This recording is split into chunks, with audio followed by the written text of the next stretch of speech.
사람들은 살아가면서 운명 또는 숙명이라는 말을 많이 합니다. 숙명은 타고나는 선천적인 것이죠. 자신 스스로 어찌 해볼 수 없는 조물주로부터 부여받은 것입니다. 그러나 운명은 후천적으로 사람이 살아가는데 하루하루 그 일상이 모여서 일생이 되는 것이죠. 즉 자신의 삶의 일기장과 같은 것입니다. 그럼 운명에는 정해진 것과 선택할 수 있는 것이 있는가? 사람은 인생을 살아가면서 모든 것이 정해져 있고 우리의 모든 행동 하나하나가 그 누군가에 의해서 이미 정해진 대로 살아간다면 이 세상 살아가는 의미나 맛이 있을 수 없겠죠. 그럼 과연 운명도 숙명처럼 정해져 있는 것인가? 아니면 누구나 노력에 의해서 스스로 개척해 나갈 수 있는 것일까? 또 만약 우리가 앞날에 대한 모든 것이 이미 정해져 있다면 그 삶은 정해진 운을 따라 흘러가게 되기 때문에 우리는 힘들게 노력해도 그럴 필요도 없는 것입니다. 정해지고 결정되어진 대로 그 인생이 그냥 흘러가고 살아갈 것이기 때문이죠. 반면에 앞날의 모든 것이 선택에 의해서 바꾸어진다면 또 조금이나 변화되고 자기의 의지와 선택에 의해서 다른 길이 있다면 아직 선택하지 않은 우리의 미래에 대해서 앞으로 다가올 미래에 대해서 전혀 예측을 할 수 없을 것입니다. 정해져 있다면 그냥 일기장 소설처럼 이미 다 시작부터 끝까지 정해져 있기 때문에 다 드러날 수 있지만 정해져 있을 수가 없죠. 그럼 과연 운명은 정해져 있는 것일까? 선택으로 바꿀 수 있는 것일까?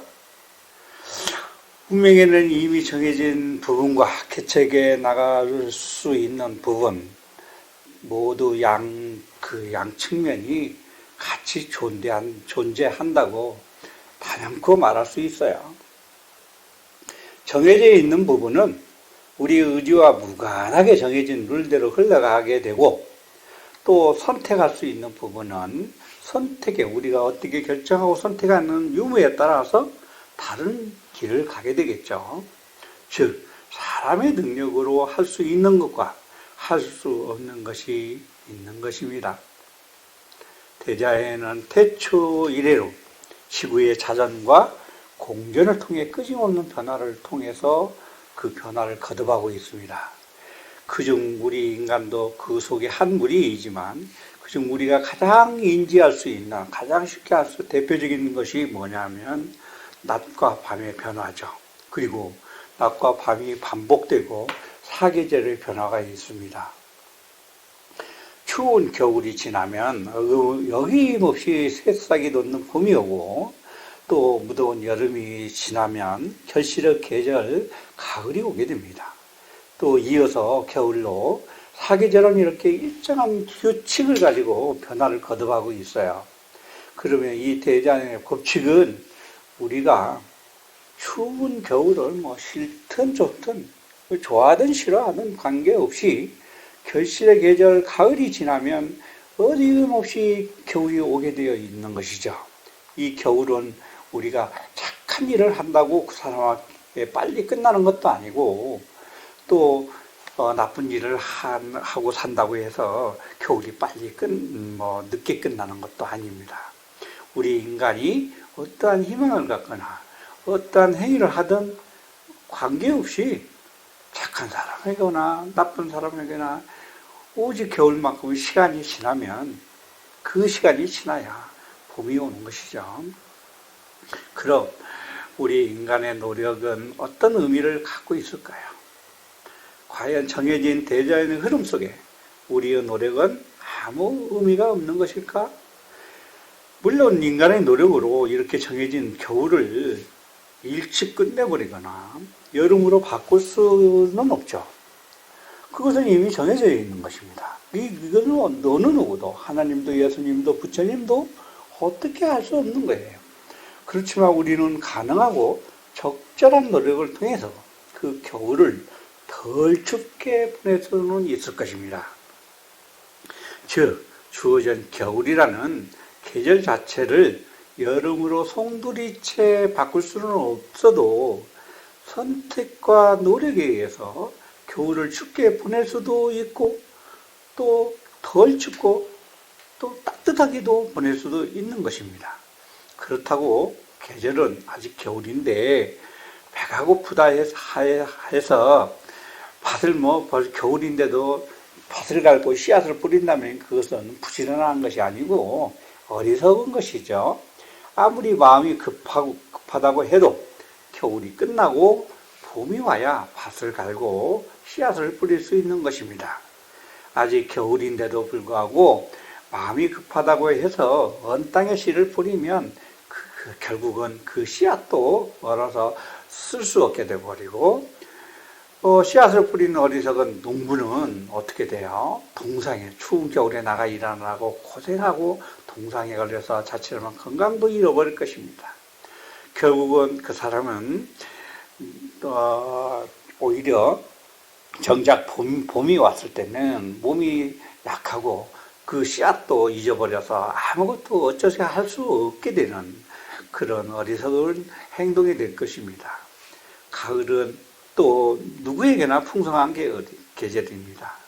봄에 부지런히 씨앗을 뿌리고 농사를 잘 지은 아주 성실한 농부에게는 말할 것도 없지만 봄, 여름에 게으름 피우고 노래만 부르는 빈둥거린 배짱이 같은 그런 사람도 가을은 풍성한 계절입니다. 산에는 과일이 아주 나무에는 과일이 주렁주렁 매달려 있을 것이고 들녘은 아주 풍요롭겠죠. 봄, 여름에 노래만 부르는 배짱이처럼 일을 하지 않는 사람도 이때는 남의 일손을 조금 도와주거나 남이 흘린 이상만 주어도 그냥 먹고 살 수는 있을 것입니다. 그러나 이런 세상, 그러면 누구나도 일한 사람이나 일을 적게 한 사람이나 그냥 살 수 있다면 세상이 불공평하겠죠.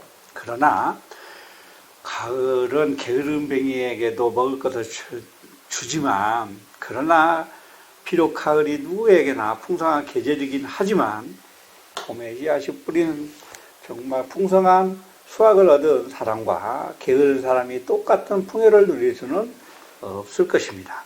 즉, 준비하고 노력한 사람이 더 많은 풍요를 누리게 될 것이고, 게으른 사람은 비록 그 계절에 풍요를 일시적으로 누릴 수는 있지만 그 정도의 차이가 아주 크겠죠. 가을이나 겨울이라는 계절은 우리의 의지와 무관하게 정말 상관없이 흘러가는 대자연의 법칙입니다. 겨울의 추위와 가을의 풍성함은 이 대자연의 흐름에 의해서 의지의 그 대자연의 흐름에 의해서 정해져 있는 것이지 우리의 노력으로 바꿀 수 있는 것은 아니죠. 그렇지만 가을의 풍요나 겨울의 따뜻함을 우리는 어느 정도 부지런한 사람이 편하게 쉽게 누릴 수 있을 것이고 겨울의 추위도 견뎌낼 수 있을 것입니다. 우리가 선택할 수 있는 여지가 있다는 뜻이죠. 예로부터 현명한 사람들은 이렇게 정해진 흐름을 알아서 천명의 하늘의 뜻에 순응하는 삶을 살아왔죠.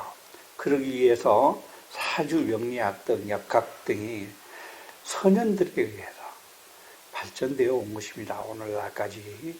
만약 스스로 분수를 모르고 하늘에 의해 이미 정해진 부분을 자기 자신의 편리한 방향으로 맞추기 위해 노력한다면 그것은 평생 불행한 삶이 될 것입니다. 요령을 부려서 살면 안 된다는 뜻이죠.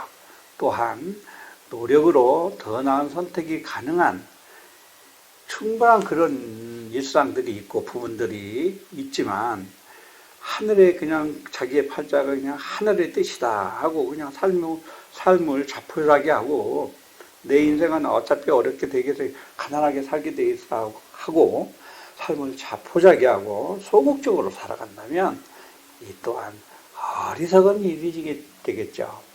당신은 어떤 선택을 하시겠습니까?